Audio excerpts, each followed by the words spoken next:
Madame, Monsieur, bonsoir et bienvenue. Vous êtes sur la Dan Broadcasting System. Merci pour votre plaisir. Le plaisir que vous vous donnez de nous suivre chaque jour. Mercredi et vendredi, c'est des éditions spéciales. Spéciales parce que nous allons au cœur de la République du Cameroun, au cœur de la prédation, au cœur parfois des détournements, au cœur parfois des révélations que beaucoup ne peuvent pas prendre la responsabilité de restituer sur la face de cette République. Nous sommes pour une République exemplaire qui doit se construire et qui se fera, comme l'a dit le chef de l'État, le président Paul Biya, le président de la République, mais aussi nous sommes sur une République où des citoyens valables estiment que cette République doit se construire sur la lettre du partage du patrimoine national selon les compétences, le mérite, la transparence, l'équité. Aujourd'hui, donc, on aborde encore avec le président Georges Gilbert Baonla des problématiques de la République liées notamment au partage, ou tout au moins à la sécurisation du patrimoine national et au registre des prédateurs. Chers monsieur, chère madame, qui nous suivez, bonsoir une fois de plus et bienvenue. Et je me donne la latitude maintenant d'accueillir le président Georges Gilbert Baonla, qui est toujours noyé dans ses cantines ou ses tonnes de documents. Président du Parti républicain, bonsoir et bienvenue. Bonsoir à tous les téléspectateurs de la DBS. Un bonsoir particulier je voulais dire aux habitants de Houston qui m'ont adressé, disons à travers un coup de fil, des encouragements du côté des États-Unis. Bonsoir aussi à la classe sénatoriale, ça veut dire que les États-Unis, pour qui suivent et qui estiment que le Cameroun se veut être un pays exemplaire dans une démocratie d'ouverture, d'approche, de liberté d'expression. Simplement pour leur dire que nous sommes tout oui et ça ne souffre d'aucune contestation aujourd'hui que l'émission a pris son envol dans ce qu'on appelle la grande globalisation mondiale en ce qui concerne la communication. Parlant de cette grande globalisation, on va faire une entrée avec un ensemble de sujets, certainement vous allez choisir. Au Zimbabwe, Robert Mugabe a signé à résidence surveillée, 2 de ses ministres sont aussi assignés et son épouse. Jacob Zuma, le président sud-africain, a envoyé, nous sommes là aujourd'hui, a envoyé des émissaires pour négocier sur le repositionnement du vice-président du parti de Robert Mugabe, la ZANU-PF, qui a été limogé, exclu de ce parti. L'armée dit ne pas avoir fait un coup d'État. Quelle est votre lecture de cette situation assez inquiétante? L'Union africaine venait de démontrer encore que la nouvelle chambre est à la hauteur discursive des problèmes de la grande région, que je vais appeler la grande région africaine. Maintenant, en ce qui concerne le problème de Mugabe, qui demeure encore chef de l'État, pour la gouverne de tous les téléspectateurs jusqu'à l'heure actuelle, il y a eu des déclarations intempestives, une première déclaration d'un homme en tenue et une seconde qui a démenti, plutôt qu'on protégeait et on sécurisait l'ensemble du patrimoine, y compris Mugabe, qui était au palais présidentiel il y a quelques heures. Donc, l'ordre est revenu, l'orthodoxie est revenue, la communauté européenne a été très indignée et a rappelé à l'ordre des insidieux, selon soldatesques, qui ont voulu démettre, disons que déstabiliser, pas la fonctionnalité, pas Mugabe, mais déstabiliser la paix au Zimbabwe. Et j'estime que c'est un regard positif qu'il faut avoir aujourd'hui, le regard du dialogue politique. Parce qu'on a toujours reconnu que le Cameroun, non, je vous l'ai dit, le Cameroun, parmi lesquels le Zimbabwe, vont bénéficier d'une certaine autarcie politique. Parce qu'on estime que ceux qui sont là ont 83 ans et ils ont près de 90 ans et ils ne peuvent plus être là. Le foyer politique, c'est la jugeote de la compétence et de la bonne convenance. La bonne convenance, c'est ce qui concerne la diatribe politique sur le plan diplomatique, sur le plan local et l'intégration qu'on donne à ses compatriotes pour que un pays puisse se développer. C'est pour cela qu'un bon citoyen se doit de dire qu'est-ce que j'ai fait pour mon pays, que de dire qu'est-ce que mon pays m'a donné.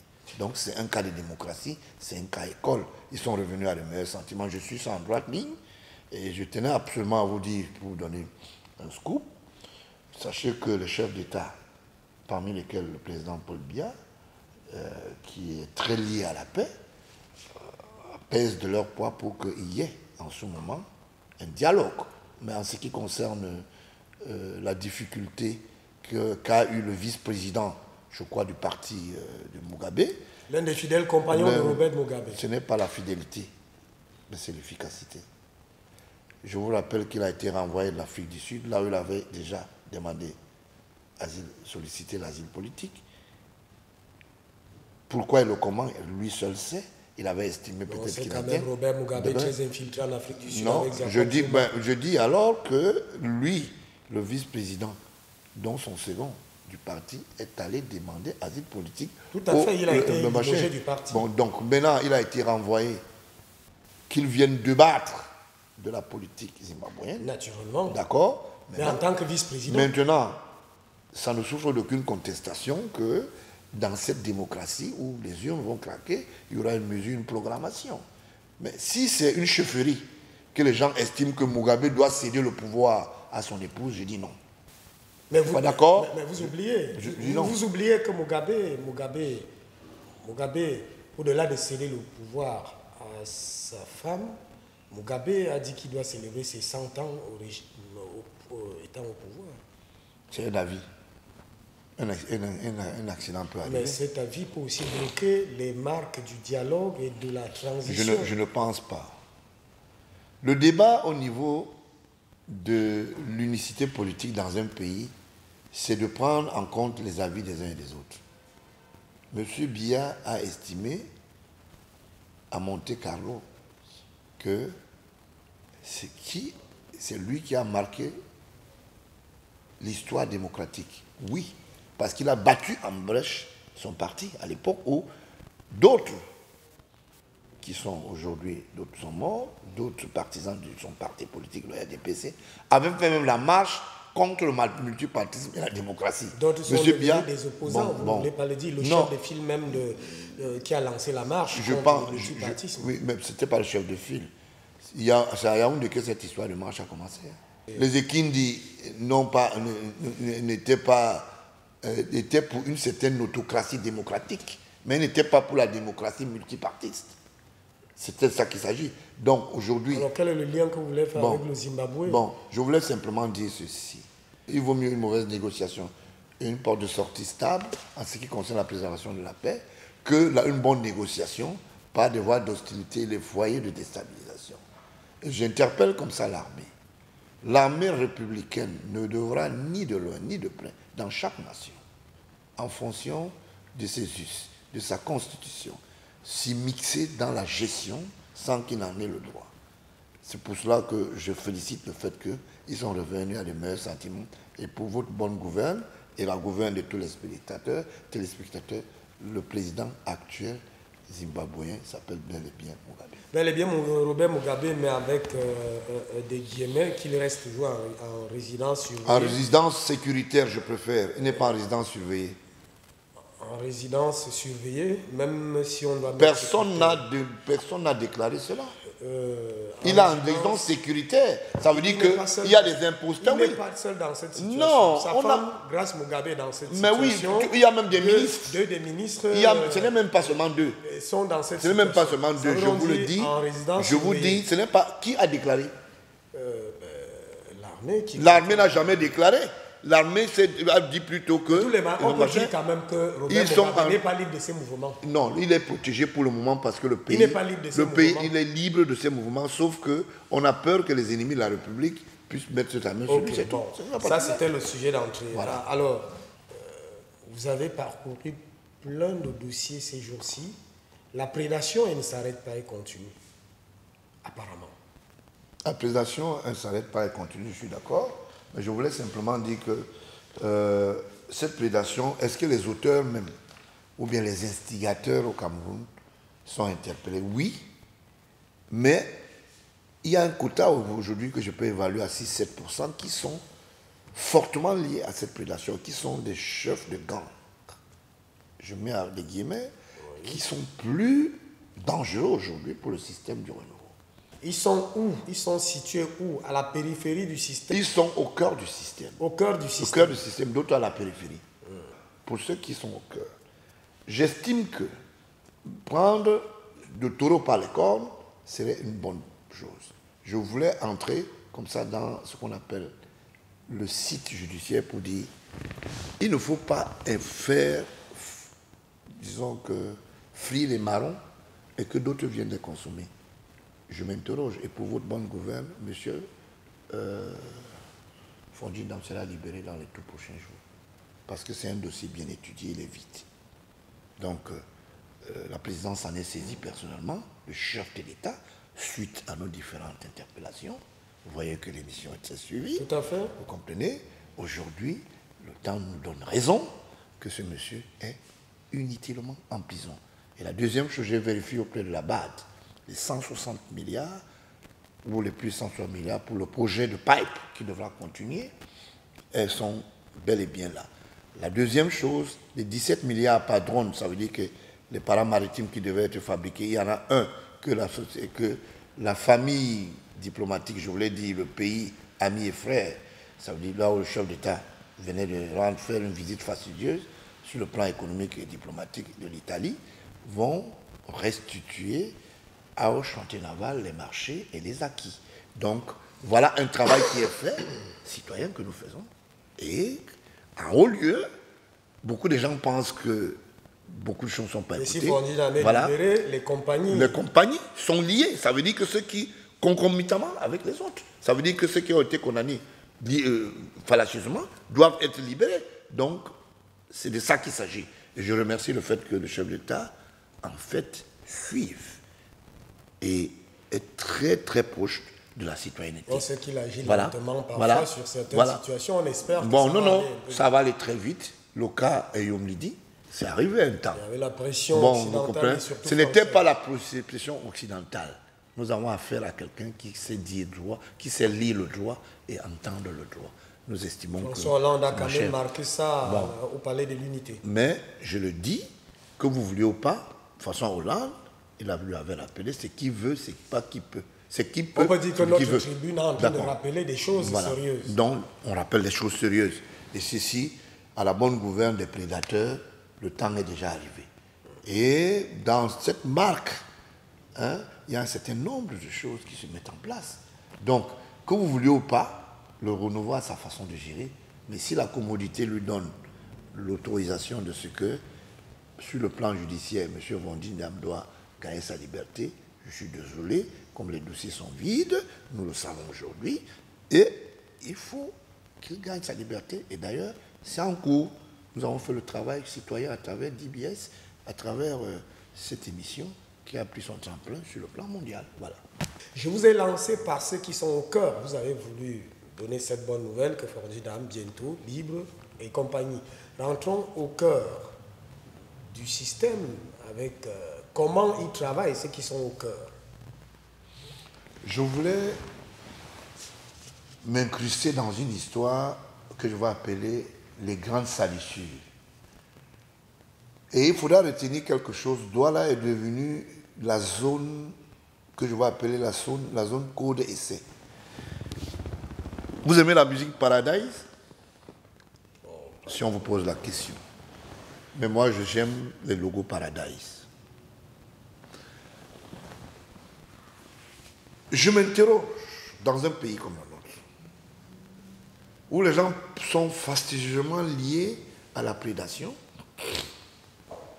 quelques opérateurs économiques qui écument les rues, écument certains bureaux, écument des espaces publics, estiment que prioritairement il faut faciliter à certains fonctionnaires de s'enrichir illégalement. Je veux m'investir ce matin sur le cas de la BICEC. La BICEC est une institution hospitalière financière, mais qui à un moment peut souffrir de ce que, quand les bandolos... Le cas qui nous intéresse aujourd'hui, ce soir, c'est le cas de la BICEC. Le cas de la BICEC. Je m'interroge, si le feu Bandolo, je m'interroge si N'Chama, le ministre N'Chama, PCA, Étienne N'Chama, feu Étienne N'Chama, peut tourner 3 fois dans sa tombe et se poser des questions. Est-ce que c'est la BICIC ou la BICEC? Mais je prends plutôt la BICEC. Parce que ce n'est pas normal. Il y a des gens qui se sont logés dans l'après-putsch, dans les comptes d'un certain nombre de putschistes. Et se sont mués dans le patrimoine pour ne pas dire, ont commencé à piller au mépris de ce que cela pouvait bénéficier de leurs droits, pouvaient être libres. Ce contentieux demeure. Non seulement ça, dans cette rapine, on se retrouvait avec des gens qui ont pris des crédits, mais des crédits créditeurs, c'est-à-dire qui créditent plutôt le fonctionnariat et l'administration de la BICEC. Alors, on a là 2 structures, la BICIC et la BICEC. La BICIC, c'est l'international. Ça veut dire que la BICIC, à l'époque, est une agence qui est logée au Cameroun, mais qui est logée sous le firmament de la BNP. C'était ça la BICEC. Ça veut dire qu'avec une filiale au Cameroun, la BNP de Paris a une filiale à l'époque, la BICIC. Et elle va devenir, avec les actions et la refonte BICEC, d'où le ministre Bokam deviendra le PCA, le président du conseil d'administration, et s'en suivent un certain nombre de collaborateurs, parmi lesquels un certain Sim Bafo. Je préfère dire Sim, je mets tiré Bafo. Bafo parce que ça se consonne, ça fait un peu le tréla et le trémolo de prédateur. Sim, il n'aime pas voir l'argent. Vous ne pouvez pas me dire que quelqu'un s'incruste, entre dans l'auberge d'une banque, crée une concurrence déloyale à travers une tontinière dont son épouse gère. Et à travers cela, dérobe quelques projets de quelques opérateurs et tout le monde regarde, le PCA regarde, tout le monde ne dit rien. Je peux faire fi de ce que 6-7 milliards sont sortis dans l'histoire d'Asegna, Bonanumba 2, du côté de, je voulais dire de Monapiso Douala, et je me suis rendu compte que c'est le même PCA qui gérait toutes ces affaires. Je m'interroge. Est-ce que l'argent sort sans justificatif? Pourquoi et le comment? Est-ce que c'est ça qui a produit l'immeuble qui est en face du dispensaire Novorada? Je m'interroge. Est-ce que c'est ça qui a fait la continuité des choses? Ah, si ça a fait la continuité des choses, ça veut dire qu'il y a un problème. Quel problème? Le problème, c'est qu'il faut justifier, faire une comptabilité de cette banque. Qui doit justifier? Mais vous devez justifier les avoirs de ceux qui sont des contribuables et les dépositaires des fonds. C'est ça le rôle d'une banque. Et quand vous citez M. Simbafo, Simbafo est un vecteur qui est à la direction générale à Douala, qui a posé un certain nombre d'actes. Je vous donne un cas école. Un projet appelé Madiba est suivi par le chef de l'État et par le Premier ministre. Il y a des débats de fond. Les investisseurs veulent venir investir. Mais il faut mettre un système corollaire sur le plan logistique financier local. Et la BICEC est saisie pour. Ce projet n'a jamais eu lieu jusqu'à aujourd'hui. Mais ça n'a pas empêché. Ça n'a pas empêché parce que simplement, apparemment, M. Simbafo s'est décidé et a décidé que ce projet ne devait pas avoir lieu parce que c'était ce projet qui devait créer ce qu'on appelle les villes excédentaires économiques à travers notre grand Vouri, à travers la baie du Vouri, à travers ce qu'on appelle le mur citoyen de la côte du Vouri. Et ça devait nous produire un site touristique assez important. Vous comprenez? J'ai été suivi de bout en bout. Et même jusque-là, moi-même, je me suis impliqué pour me vouloir comprendre pourquoi. Et c'est là où je comprendrais que M. Simbafo a des ordres qu'il reçoit. Et ces ordres, apparemment, ce n'est pas M. Ripper, qui est le directeur général, qui est dans cette affaire, mais c'est plutôt Ripper qui donne quelques financements au projet fantôme. Comment quelqu'un peut aller investir au bois de singe, un lieu maudit? Je ne voulais pas dire parce que nos ancêtres y sont enterrés, mais c'est devenu une histoire de Paradise. Donc je voulais dire, Paradise est une entité qui est liée à cette prédation. Paradise, si ça vous rappelle quelque chose, au lieu d'Ibonapriso, est cette entité qui bénéficiera de quelques milliards qui sont en train d'être engloutis dans une tombe, dans ce qu'on appelle un environnement qui ne fait pas faciès. Parce que quel est le touriste qui ira manger, boire, passer son temps, laisser de son argent dans ce site? Il n'y en a pas. Et quand vous regardez derrière ça, une histoire de Tundu Yono encore, votre homonyme avant sa mort, c'est lui qui a ancré l'histoire de Paradise dans les enveloppes je voulais dire, dans les enveloppes de la BISEC. Je ne voulais pas parler d'un certain amour dont vous pouvez connaître dans votre monde médiatique, qui sont mêlés dans des combines assez compliquées pour l'histoire de Paradise, Bois de Singe et Simbafo. Si on comprend très bien, il y a des choses qui se passent en rapport avec des banques, en rapport avec des projets, en rapport avec des marchés qui ne sont pas orthodoxes. Notamment. C'est pour cela que cette prédation est un monstre géant pour déstabiliser le système en place, le système politique. Parce que quand l'argent circule dans les couloirs et fait des dessous de table, et l'argent devient informel, l'argent devient dangereux pour la République. C'est de ça qu'il s'agit. Et que ça parte de certains collaborateurs du chef de l'État qui disent, juste bec et ongle, ils sont là pour seconder ou bien pour protéger les intérêts de la politique du renouveau. Je m'interroge. Quand je suis très énervé de comprendre que 6 et 7 milliards sont partis, c'est bizarrement le même PCA qui est là. Et le même PCA valide toujours bon budget. Or, quand on sait que M. Ondoa, qui est le frère, le grand frère d'un diplomate qui est du côté de la Suisse,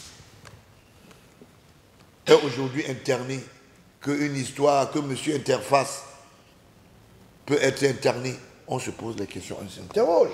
Et c'est pour cela justement qu'il faut faire attention, parce que les gens font des choses et estiment qu'on ne peut pas. Parce que comme on est dans le dossier de la BICEC, oui, mais je sais qu'il y a une histoire de 50 milliards où des gens ont été pratiquement, ils sont un certain célèbre maire, il est toujours en prison avec une ou deux autres personnes.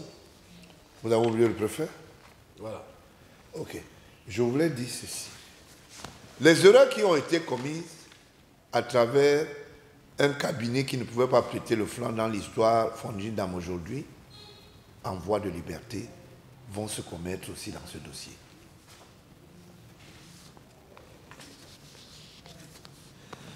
La BICEC c'est-à-dire obtient une constitution. Le rapport de cabinet Mazars qui inculpe les intéressés. Lesquels intéressés? Ceux qui sont en prison, Ondoa et autres. Ondoankou et autres. Voilà, Ondoankou et autres. N'est pas un auditeur qui est inscrit dans l'ordre national des experts comptables du Cameroun, ONECA. Ça veut dire que vous n'avez pas qualité. Donc, ONECA n'a pas qualité? Non, ONECA ne reconnaît pas le rapport du cabinet Mazars qui n'est pas inscrit dans ce qu'on appelle cette orthodoxie. Oui. Comme si ça ne suffisait pas. Vous ne pouvez pas continuer à dire que si Ondoankou est en prison, où est passée la coordination, par exemple, je voulais dire, de ceux qui sont dans la chaîne. Pour que vous obteniez un crédit, pour que l'argent soit détourné, pour que vous décaissez, il faut que ça suive un processus. Je veux vous faire entendre et je veux lire pour que les gens comprennent. les irrégularités qui sont constatées dans cette affaire sont telles. Un, Camille Maza n'a pas qualité d'auditer et en en faire une expertise parce qu'elle n'est pas reconnue, son cabinet n'est pas reconnu dans l'ordre national des experts comptables du Cameroun, on est cas. Deuxième chose, malgré cela, leur rapport a été pris en compte, or ça ne devait pas être pris en compte sur le plan comptable. Et on doit en cours naturellement se retrouve dans une histoire compliquée où certains Européens sont aujourd'hui en fuite, mais on a fait semblant de les démissionner. Certains Européens sont travaillé à la BICEC. Qui travaillaient avec Ondouankou. Voilà, la BICEC. La conséquence immédiate, c'est quoi? C'est que non seulement on ne peut pas aujourd'hui dire qui en réalité est dans la chaîne n'est pas responsable. Où est passé le conseil d'administration qui valide? Parce que les 50 milliards dont on parle ont été pillés pendant des périodes. Mais c'est vous qui validez. Le conseil d'administration ne peut pas valider une mauvaise gestion. Comment ça? Et celui qui porte plainte, vous savez qui? Qui porte plainte? Simbafo, c'est lui qui organise son histoire. Et sous haute diligence du conseil d'administration.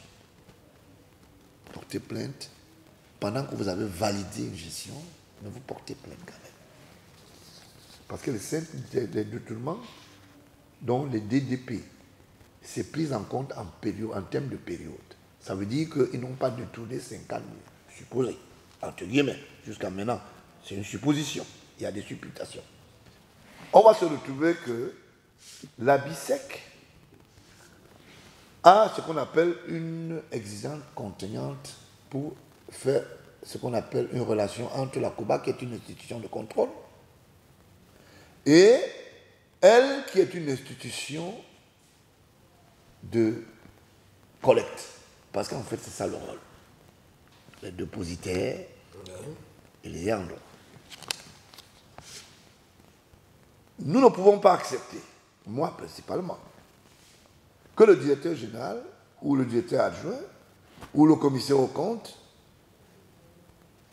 qui exerçait sans agrément, parce que quand vous êtes à l'intérieur de la BICEC, vous devez être agréé, même quand on vous donne un poste, il faut que vous ayez un agrément.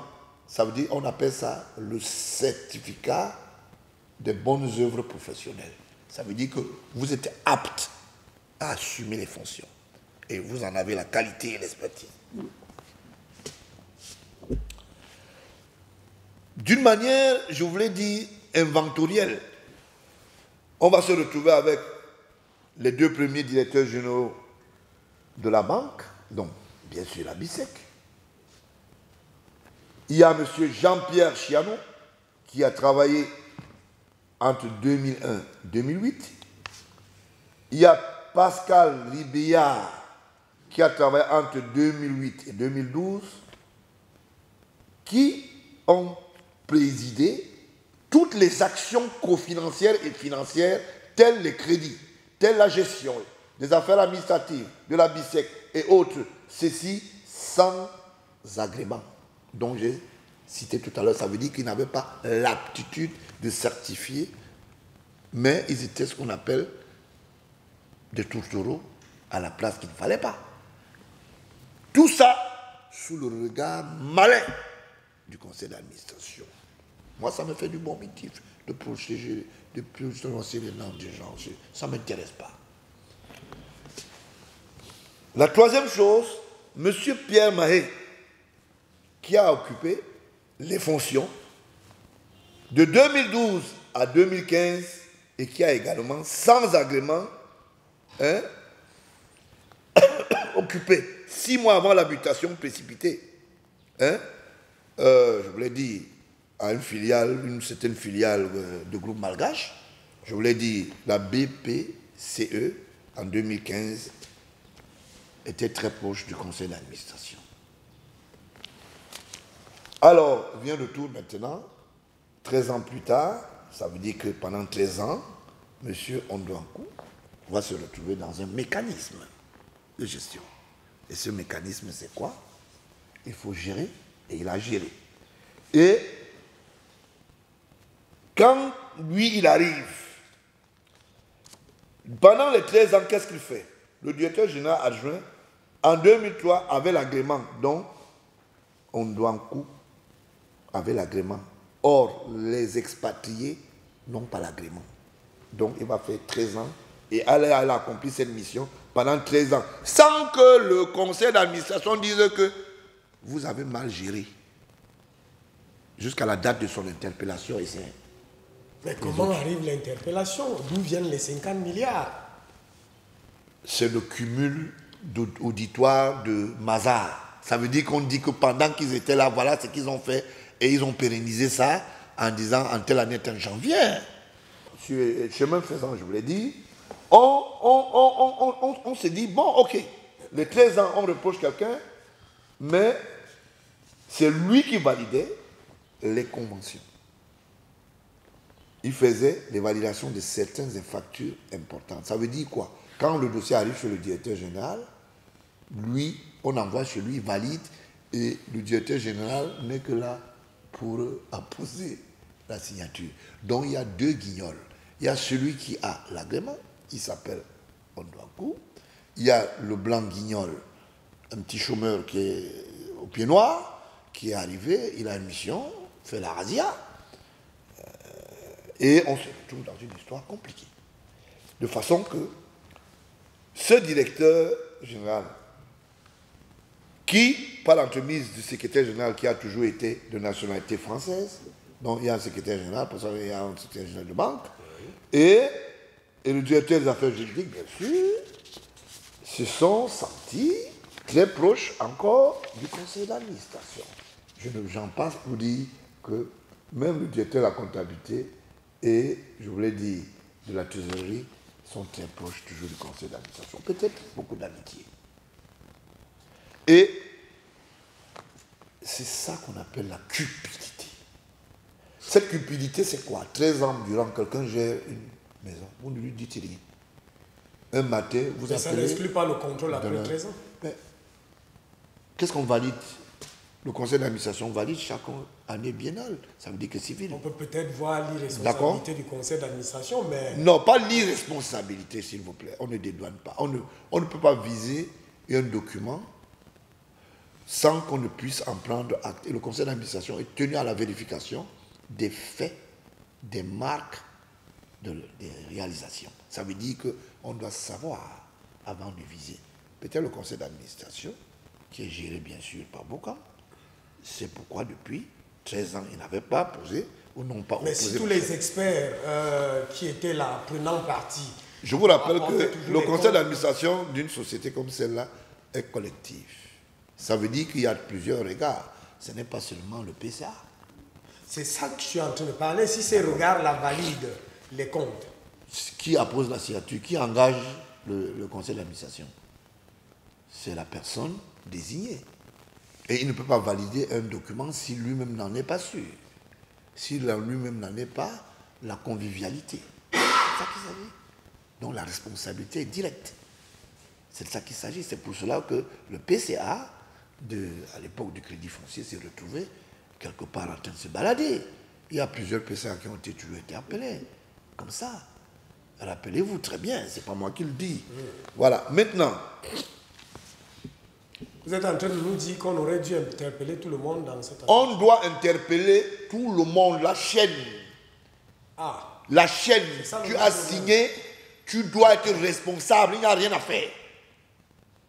Vous visez un document et vous ne connaissez pas la valeur du document, mais c'est très grave. Maintenant, comme si ça ne suffisait pas, vous avez dit, j'entends les gens dire souvent que les amitiés du président de la République, il en a quelques amis, mais je ne sais pas s'il a des amis. Il a des collaborateurs. Je voulais m'en défaire ici pour dire que ce n'est pas parce que vous étiez le représentant au deuil désigné du chef de l'État lors des obsèques de Kodok, au lieu dit Eliksono, dans une chapelle, que vous allez vous dire que vous êtes le bienvenu. Ce n'est pas parce que le Kini Ndonfak à l'époque a été le représentant au deuil du chef de l'État, au deuil du papa, je voulais dire le papa de son secrétaire général, ça veut dire que l'actuel compromis qui est en prison, je voulais parler à Tanama Bara, que ça a empêché que monsieur, le président de la République, puisse virer le Kini Ndonfak pour incompétence. On voit quand même des gens qui font 20 ans de président de conseil d'administration. C'est quoi? On leur donne des titres fonciers? Ce n'est pas des titres fonciers. Beaucoup de gens ne sont pas au courant. Il y a une direction de ressources humaines qui travaille pour. Oui. Elle est logée la direction à la présidence de la République. Voilà. Maintenant, je prends sur mon dos et je veux m'interroger. À quoi sert cette direction de ressources humaines? Question posée, vous répondez. Elle a des missions. Quand vous désignez, vous devez suivre. Vous devez homologuer. Vous devez avoir ce qu'on appelle les approches pour savoir si la personne qui a été désignée ou nommée comme président du conseil d'administration a la valeur. Parce que beaucoup de gens ne savent pas que c'est une direction greffée au secrétariat général et qui est liée directement aux hautes instructions du chef de l'État. Mais sauf que quand ça arrive, et qui fait ça que s'arrête. Le chef de l'État maintienne les gens. Bon, voilà. Sauf que 20 ans, 25 ans. sauf que quand ça arrive, par homologation, le chef de l'État a rendu cessible cette gestion. Le secrétaire général a une implication directe. Maintenant, en ce qui concerne le conseil d'administration, c'est en fonction des filières, des profils de compétences qu'on choisit. Un président du conseil d'administration. S'il obéit aux règles d'hygiène, c'est normal. Dites-moi un peu, pendant qu'on y est, une autre... bon, beaucoup de gens m'interpellent sur cette incongruité. J'ai parlé des titres fonciers, des présidents du conseil d'administration qui sont par exemple ministres là-bas, qui ont des postes là-bas et qui ont... Il n'y a pas d'autres Camerounais? Il y a beaucoup de Camerounais qui peuvent faire le même travail. Mais qu'est-ce qui fait problème? Un ministre, président du conseil d'administration, est-ce que ce n'est pas trop ça? Le président du conseil d'administration, ça dépend du doigté. Ça dépend du doigté. Et je voulais vous dire... Vous venez de dire vérifier les comptes et les valider. Est-ce qu'on veut dire qu'il n'y a pas assez de Camerounais capables de suivre une entreprise, de contrôler les comptes et de les faire valider? Non, notamment, il s'est dit que beaucoup de Camerounais, au niveau de la direction des ressources humaines, de la présidence, ont des petits amis qui sont les PCA. Et les bourses sont aussi renvoyées aussi en fonction de la durabilité et des cooptations. Donc c'est une histoire d'amitié. Oh, ben oui. On sort de l'objectivité, du mérite et de la compétence alors. On peut mériter, mais on ne doit pas être pérennisé à ce même poste. Même si vous méritez, vous avez quand même un deadline. Il y a des sociétés où on doit être conseiller d'administration. Comment vous, président du Parti républicain, vous voyez cette affaire? Un ministre, président du conseil d'administration, un directeur de ceci, président du conseil d'administration. Est-ce que ça ne fait pas un cumul qui est... Je vais vous dire, ce n'est pas un problème de cumul pour moi. C'est un problème de compétence et du respect de temps mis à ce poste. Si on a dit éligible 3 fois et qu'ils fassent les 3 mandats, ça va. Mais ceux qui font 20 ans, 30 ans, 25 ans, ils ne sont plus éligibles. Le chef de l'État n'est pas au courant? Il est au courant à travers cette émission, à travers ma modeste contribution, à travers l'entretien, à travers la confidentialité par mois transmis à son autorité. Est-ce que dans cette affaire, on ne peut pas quand même soupçonner un certain nombre, un réseau de corruption qui entretient des gens en poste? Comme la corruption a fait son lit, qu'est-ce qu'on fait? Il faut la détruire, c'est ce que nous faisons tous les jours. Ce n'est pas exceptionnel. C'est pour cela que vous trouvez des gens qui valident et qui vont pas en prison, d'autres qui vont en prison. Parce que c'est anormal que quelqu'un valide une gestion et qu'on dise qu'il n'est pas responsable. C'est pas normal. Vous comprenez? Donc en réalité, ils font croire qu'ils sont les amis de Paul Biya. Et je voulais le dire ici. Tout le monde qui est ami à Paul Biya, c'est celui qui travaille. Celui qui ne travaille pas n'est pas ami à Paul Biya. Alors, sur le dossier, pour revenir au dossier, Bissek avec la chaîne là, il faut revisiter cette chaîne. Je prends un monsieur que même étant petit, nous avons suivi son nom et qui reste toujours à ce poste. Et c'est curieux, même ses petits-fils sont au chômage, mais lui, il a du travail. Monsieur Ayang, lui, qui est au Conseil économique et social, lui, c'était sa maison. Sachez qu'il y a un justificatif. Ce justificatif peut être politique et stratagème. Et vous, président du Parti républicain, vous qui avez, excusez-moi la grande parole, pour ne pas dire, ça fait au moins plus de 25 ans, 26 ans, si je m'abuse. Parfois, on propose des gens et refusent d'y aller. Ils disent qu'ils n'ont pas. Conseil économique et social. Et on a vu par où le Cameroun est passé, plan d'ajustement structurel, pays pauvres très endettés, mais on a toujours une même personne là. Pour ces réformes économiques et autres. Conseil économique et social. Ayang Luc est là parce qu'il n'y a aucun Camerounais qui va postuler à ce poste. Ça, je vous donne cette information. Il y en a 3 qu'on a voulu postuler. Ils ont dit non, ils ne veulent pas. Parce qu'ils estiment que là, il n'y a pas d'argent. Le Conseil économique n'a pas de l'argent et ne roule pas dans l'or. C'est de ça qu'il s'agit. Il y a des gens qui estiment. Donc lui, il a accepté la pauvreté. Ayang Luc, avant qu'il ne soit là, est-ce qu'il n'était pas ailleurs? Je dis au Conseil économique et social particulièrement, il a accepté. Il a accepté de travailler pour le pauvreté. Cameroun. Moi, j'ai beaucoup d'admiration pour les personnes qui ne travaillent pas pour l'argent, mais pour leur pays. Rentrons dans cette chaîne-ci, vous avez cité un certain nombre de personnes et vous avez dit que ça se rapproche un peu du cas du dossier Fort Jindam avec des irrégularités. Nous étions sur le fait que certainement ça tourne à une histoire de petits copains. Le vrai problème ici, c'est quoi? C'est que les gens travaillent sans en avoir le profil de compétence ou mieux avoir la diplômite qu'il faut.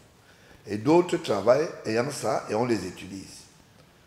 Il y a un problème qui est sérieux. Il y a une inspection générale à la BISEC qui existe depuis longtemps et qui a existé jusqu'en 2010. La mission de cette inspection générale consistait notamment de voir clair sur les crédits de financement, paiement et autres. Mais ça n'a pas empêché que cette inspection éclate en 2 directions, centrale autonome, à savoir la direction centrale des risques et la conformité, pilotée par M. Philippe Magliocco, de nationalité française, et responsable du contrôle interne priori des opérations financières. Et disons, et bancaire, je voulais dire. Donc, maintenant, la seconde direction sera la direction centrale de l'audit interne, dirigée par M. Michel Charon. Bizarrement, un autre qui viendra là, ça serait un expatrié encore, M. Christophe Deschanoz. Tous les deux de nationalité française, chargés du contrôle interne et interne a posteriori, c'est-à-dire de l'audit interne, qui est l'une des importances capitales et stratégiques pour le fonctionnement de cette banque. Alors, dans cette chaîne-ci, Ndouankou et compagnie étaient dans la même chaîne. Notamment. C'est pour cela que il serait convenable qu'on explique et que j'explique un moment quelle est la fonctionnalité, comment ça s'est déroulé la station, que je trouve un peu très hasardeuse, sauf que le directeur général et l'adjoint qui complétait le top management, ces 3 directions sont le secrétaire, ont été annexés du secrétaire général, la direction centrale du développement entreprise PME-PMI et nouvelles technologies. La direction centrale du réseau y compris, mais quand on regarde, celui qui avait l'agrément s'appelle bien Ondouankou. D'autres n'ont pas les agréments, mais sont des expatriés ayant des salaires n'ayant pas de certificat d'approbation pour la gestion à leur poste, ça veut dire qu'on doit quoi apporter la charge. Parce que c'est lui qui certifie. Mais ils peuvent se dédouaner puisqu'ils n'avaient pas de certification. Pourquoi la signature? Pourquoi la signature? Vous n'avez pas d'agrément, vous signez pourquoi? C'est de ça qu'il s'agit. Parce que, quand vous regardez comment ça se passe, vous allez constater que c'est un système qui a été mis en place pour essorer les caisses. Ah, c'est un système qui a été mis en place pour essorer les caisses. D'où l'implication immédiate de Simbafo, l'acteur le plus grincheux de la BICIC.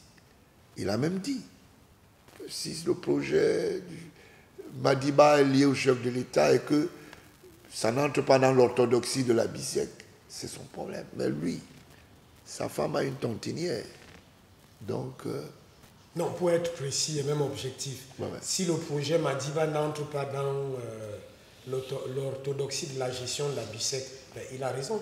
Il n'a pas raison parce que les études qui ont été faites ne peuvent pas donner l'audace à M. Ripper, alias Paradise, un café peu connu, au piquet de clous, où on a mis les morceaux d'arbres dans une maison avec les clous. On vous dit que c'est le jeu hasard. Et non, restons sur la Paradise, s'il vous plaît. Laissez-moi parler. Je reste, mais oui, je me dis. Mais je le dis. Je le dis.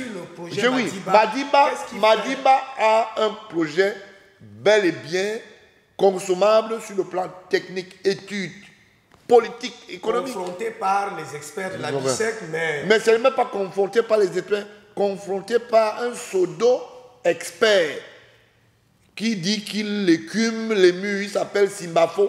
Quand vous appelez Simbafo, il vous dit, le PCA ne m'a pas encore donné les autres. Le PCA, c'est qui? C'est Bokam? Attendez, est-ce que c'est une histoire de PCA ou une histoire d'objectivité? C'est une histoire d'objectivité. C'est pour cela que vous voulez que près de 5 milliards aillent se planter dans une tombe, pierre tombale, au bas de singe. Pour être précis, il y a le projet Madiba, n'est-ce pas? Oui. Qui n'a pas été admis. Parmi d'autres. Parmi d'autres, oui. N'est-ce pas? Mais un a été admis, qui est lequel? Quand vous parlez de Gladys et autres? Paradise. Paradise, voilà. Paradise. Vous n'avez pas demandé à Etunde de sortir de sa tombe. Et pourquoi il a été admis? Il a été admis simplement parce que ça a des accointances avec... Est-ce qu'économiquement, ce projet n'est pas valide? Pardon? Celui-là, Paradise, est-ce qu'économiquement, il n'est pas valide? Il n'est pas valide. Comment vous expliquez qu'il soit... Je vais vous dire pourquoi. Oui. Il n'est pas valide parce que l'environnement, le site qui a été choisi pour faire un investissement, je vous rappelle que c'est le domaine privé de l'État. Le domaine d'implantation de ce projet. Voilà, très bien. 2, il est décousu de toute forme. Ça veut dire que sur le plan structurel, je vous parle de quelque chose d'Angers. Ça veut dire que je sais que j'ai les études, je sais de quoi je parle. Vous comprenez? Donc, ça ne peut pas prospérer. 3, on ne peut pas accorder les crédits en fonction de la peau. Ah, donc ce crédit d'accord.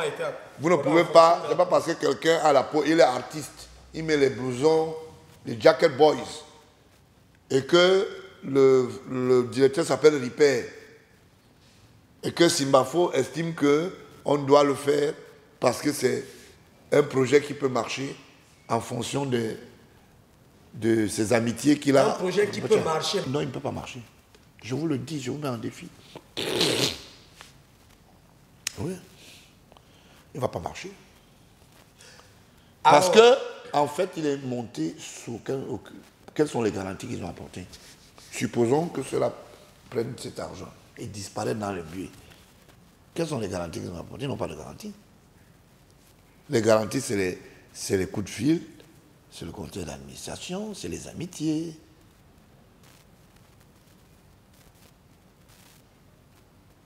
Vous êtes en train de nous dire que la prédation persiste donc par ces liens de président de... On appelle ça des entourloupes. Malheureusement, c'est ça. Et je pense qu'il est temps maintenant qu'on arrête. Parce que Biya doit remettre le tablier. Et en remettant ce tablier, il faut qu'il fasse un état de lieu. Moi, je suis celui qui a collecté tous les documents sur le plan privé. Ah, l'État. Vous avez les documents sur le plan privé. Voilà ce que je dis, mon rôle. Ça veut dire, je lui dis, Monsieur le Président de la République, j'estime qu'il faut faire un état de lieu, ce qui est de bon ton. Les Camerounais qui ont travaillé avec lui, ses collaborateurs, ont collecté les documents. Et c'est lui le seul mandataire qui devra signer pour dire, voilà comment je laisse le Cameroun, en faisant un état de lieu économique, social, politique et autres.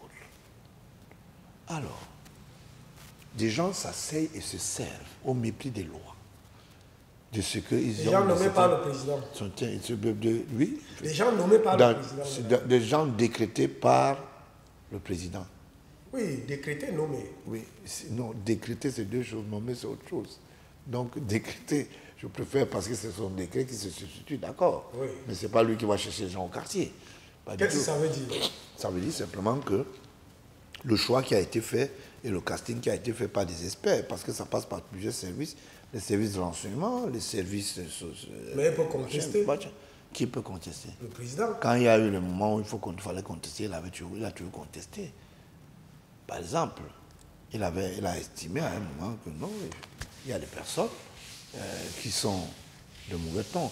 L'ancien directeur général de la Caisse nationale de réassurance, il a pris le service à Yaoundé, le chef de l'État a dit, ce monsieur, après vérification, n'a pas le cutus d'être là, il a viré. Interrogeons-nous sur vous. Je peux vous donner plusieurs cas? Oui, ça c'est vrai. On est quand même dans le sillage de la vérité, de la reconstruction, ou tout au moins d'une dynamique de vérité. Vous avez dit le président pour la BICEC, le président du conseil d'administration qui signe est responsable. Le président qui signe, qui décrète des gens qui font ce genre de choses, il n'est pas responsable? Il est responsable et civilement responsable. Sauf qu'à ce niveau, les responsabilités sont partagées. Oui. Quand vous détournez, vous êtes un détenu de droit commun. Et la loi est claire. Le pénalement poursuivi, à lui incombe la réparation et les fautes. Oui. Donc la peine est individuelle. Et nous sommes en matière de société ici. Parce que la société bancaire BICEC,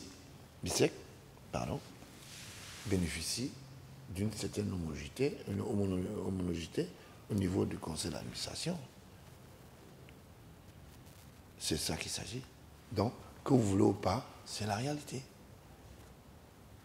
Donc le conseil d'administration est responsable et doit répondre. Puisque c'est le conseil d'administration qui valide. Alors, comment vous expliquez qu'on n'ait pris qu'un doigt en coup et un certain nombre de personnes qui étaient proches à lui de par la gestion? Mais pourquoi alors le procès ne commence pas? Le procès a commencé. Qu'est-ce qui fait qu'il ne commence pas? Je suis sûr que d'ici le 23 prochain, on va renvoyer encore. Si je ne m'implique pas, comme je suis en train de m'impliquer. Et en ce moment où je vous parle, le dossier dont je parle est sur la table du chef de l'État, transmis par ma modeste personne. Et je vous l'ai dit au conseil d'administration, wait and see. Comment ça? Qu'est-ce que vous voulez dire? Je vous l'ai dit wait and see, pour ceux qui ont les oreilles. Les amitiés de cuisine, ça n'intéresse pas M. Biya qui est tenu à un bilan comptable. Donc, que vous voulez ou pas, chacun répondra de ses actes. Et je voulais leur dire, le temps est arrivé. Que les gens ne profitent pas d'un certain nombre de choses pour poser des actes et ça ne passera pas. Si on doit en coup est dedans, tout le monde dedans. Ah, si on doit d'accord, même toute la chaîne dedans. Maintenant, on commence à s'interroger. Qui a fait quoi? Pourquoi les autres ont bénéficié de liberté? Parce qu'ils sont aux affaires. Les autres, qui exactement? Il y a le cumul du conseil d'administration de la BICEC qui doit vous répondre. Vous ne pouvez pas laisser quelqu'un 13 ans durant qui gère mal une société et vous estimez machin. Et j'exhorte le chef de l'État à travers cette émission de démettre ce conseil d'administration. De la BICEC? Oui. Il faut démettre. Parce que c'est une incompétence. Parce que nous sommes en matière économique.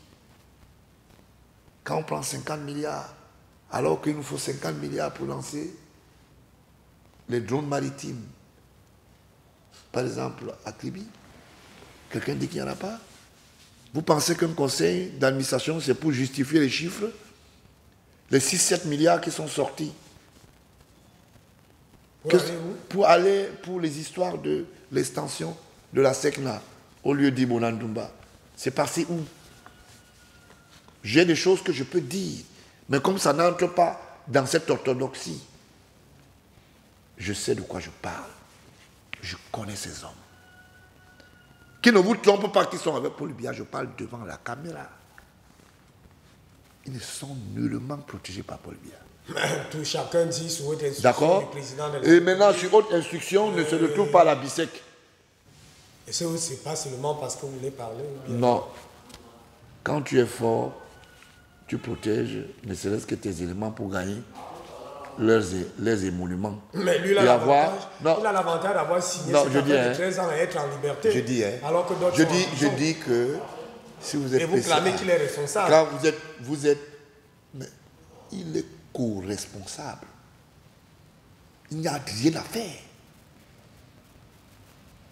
Est-ce qu'on le prie? On ne le prie pas. Il y a des vieux dossiers qui sont au ministère des Travaux publics. Moi, j'ai les copies, monsieur. Mais attends, on va où là? Ce monsieur a accusé plus loin, monsieur. Les gens, on sait de quoi il s'agit. Les gens qui ne peuvent pas badigeonner leur grande gueule, c'est des conneries, là, comme n'importe quoi. Biya n'est pas l'ami des imposteurs ni des prédateurs. Je veux parler du dossier ministère de l'Énergie, ministère des Travaux publics. Je regarde la caméra, ils savent de qui je parle. Je vais vous démontrer que Paul Biya est un enfant qui mérite et qui n'est pas né de la dernière pluie. Je veux parler de ce dossier. Et ce dossier est entre les mains de Paul Biya. Le chef de l'État était magistrat debout. La Constitution le dit. Et c'est bien établi, noir et blanc. Donc quand je vous vois, vous venez me parler des choses. Je parlais par exemple. Non, vous ne vous énervez pas. Non, mais ils sont rien du tout. Rien du tout. C'est des imposteurs. Et Tutus a dit qu'il était le médecin du chef de l'État. Il a fini où? Engo a dit qu'il était le frère et ami de Paul Biya. Il a fini où? Je peux en citer des cas et des cas. Mais après avoir suscité d'accord? Pris quoi? L'argent. L'argent, c'est ce que vous estimez. Et ils sont où? Ils sont en train de payer le prix. C'est eux que pendant un discours au niveau de, je voulais dire, au niveau du palais de congrès, il avait bien dit, je sais que vous êtes des bandits à col blanc. Et d'autres, ils se regardaient entre eux, que peut-être c'est toi, l'autre. Mais il y a eu une clameur, il y a eu une clameur de rire et tout ça. La clameur de rire, c'était qu'il avait passé l'interview avec un journaliste local, avant qu'il ne soit aux États-Unis, je crois, pour ne pas le citer, Eric Tindje. Il avait dit, j'attends les preuves. Quand il y a eu les preuves, il a mis la machine pour nettoyer. Et je voulais dire ici, et je persiste, personne au-dessus de la loi, devant Paul Biya, en tant que magistrat debout, il va protéger les arènes, le Cameroun. Maintenant, pour ceux qui se déclarent être intuitus personnes et ceux qui veulent le faire partir par des couleuvres, je voulais simplement leur dire qu'ils n'ont qu'à se tenir très bien, ils sont à découvert. Et je voulais dire simplement aussi que beaucoup d'amitié à un certain général Elokobi, mais qui bizarrement est très proche du PCA, mais qui fasse beaucoup plus du chemin professionnel. Madame, monsieur, c'est donc terminé pour cette édition d'aujourd'hui. Vous avez vu que notre objectif Avouer, c'est de construire une république exemplaire, une république de vérité, une république en réalité où les prédateurs existent de moins en moins et où la richesse nationale peut circuler et bénéficier à tout le peuple, à la jeunesse surtout. Terminé pour aujourd'hui. Le journal en vous foulez, c'est à 19h, 19h15, c'est le journal en pidgin à 19h30, fermeture de kiosque à 20h. Le journal en anglais à 21h en français. Madame, monsieur, bonsoir.